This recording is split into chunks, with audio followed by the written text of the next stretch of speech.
আবার মেয়েদের কয়েকটি হারাম নাম আমাদের সমাজে খুব প্রচলিত। ইসলাম এই নামগুলোকে হারাম করেছে, অথচ এই নামগুলো আমরা খুব আগ্রহ করে রাখার চেষ্টা করি। এই নামগুলো যদি থাকে তাহলে আজকে চেঞ্জ করে ফেলবেন, কারণ ইসলাম হারাম করেছে। এর মধ্যে প্রথম নম্বর রয়েছে রিয়া। রিয়া মানে হলো লোক দেখানো। এই রিয়া যদি কোনো মানুষের ইবাদতের মধ্যে থাকে, ওটা ইবাদতই নষ্ট হয়ে যায়। রিয়া শব্দের আরেকটি অর্থ হলো অহংকার, অহনিকা। এটা যদি বাস্তব জীবনের উপরে প্রভাব পড়ে, বিশ্বনবী বলেছেন মানুষের নামের অর্থ, নামের প্রভাব তার বাস্তব জীবনের উপরে প্রভাব পড়ে, যার কারণে এটা দুনিয়া আখিরাত ভালো নাম হলে উজ্জ্বল করে দেয়, যদি এটা খারাপ নামের অর্থ বহন করে তাহলে দুনিয়া আখিরাত নষ্ট করে দেয়। এই জন্য অর্থবোধক নাম আমাদের রাখতে হবে। রিয়া নাম এটা রাখা যাবে না। দ্বিতীয় নম্বর হলো আসিফা। আসিফা নামের অর্থ হলো সে আফসোসকারী নারী। আফসোসকারী নারী বা হতাশাময় নারী।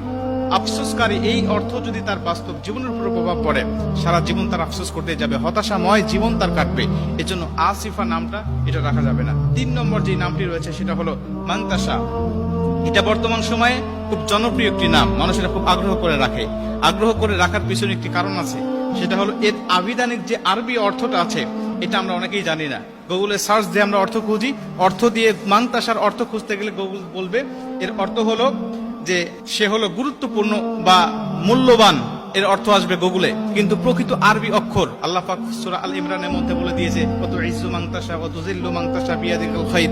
এর আবিধানিক আরবি অর্থ হলো, এর অর্থ হলো যে তুমি যা ইচ্ছা তাই করো, তুমি যা ইচ্ছা তাই করো। আল্লাহ পাক বলেন আমি যাকে ইচ্ছা সম্মান দান করি, যাকে ইচ্ছা আমি আল্লাহ পাক ইচ্ছা দিয়ে দান করি।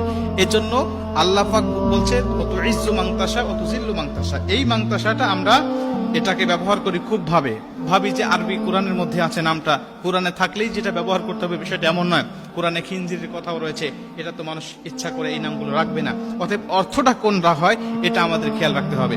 4 নম্বরে যে নামটি রাখতে আমাদের সমাজে দেখা যায় খুব, সেটা হলো মাসুমা। মাসুমা হলো চির নিষ্পাপ বা যার কোনো গুনাহ নেই, চির নিষ্পাপ। এটা কোনো মানুষ হতে পারে না, নবীরা ছাড়া। একমাত্র চির নিষ্পাপ, যার কোনো গুনাহ নাই, একমাত্র নবীরা। মানুষের কম বেশি গুনাহ থাকবে। অতএব এই নামের অর্থের দিক বিবেচনা করে উলামা একরামগণ মুফাসসির মুহাদ্দিসুন বলেন যে এই নামটিও রাখা যাবে না। 5 নম্বরে যে নামটি সেটা হলো মারিদা বা মারিদা। এই মারিদা শব্দের অর্থ হলো অসুস্থ, অসুস্থ, রোগা। সে সবসময় অসুস্থ হয়েই থাকে, এরকম একটি অর্থ বহন করে। অতএব এর অর্থের প্রভাবটাও যদি মানুষের জীবনের উপরে পড়ে তাহলে সে সবসময় অসুস্থ হওয়ার সম্ভাবনাই বেশি থাকবে। নবীজি বলছে নামের অর্থ এর প্রভাব মানুষের উপরে পড়ে। 6 নম্বরে আরেকটি নাম সেটা হলো সাহেরা। সাহেরা এই নামটিও অনেকের দেখা যায়। অনেকে বলেন যে ইব্রাহিম আলাইহিস সালাতু ওয়াস সালামের স্ত্রীর নাম ছিল সাহেরা। না, আসলে ওনার নাম ছিল সারাহ বা সারাহ, এই নামটি তার ছিলেন। অতএব সাহেরা অর্থ হলো জাদুগ্রস্ত নারী, যে জাদু করে এমন নারী। নবীজি পবিত্র হাদিসের মধ্যে এবং আল্লাহ পাক কোরআনের মধ্যে বিভিন্ন জায়গায় এই জাদুগ্রস্ত নারীদের ব্যাপারে কথা বলেছেন এবং তাদের উপরে অভিশাপ করা হয়েছে। অতএব সাহেরা নামটি রাখা আমাদের উচিত হবে না। এবং 7 নম্বর সেটা হলো আসিয়া।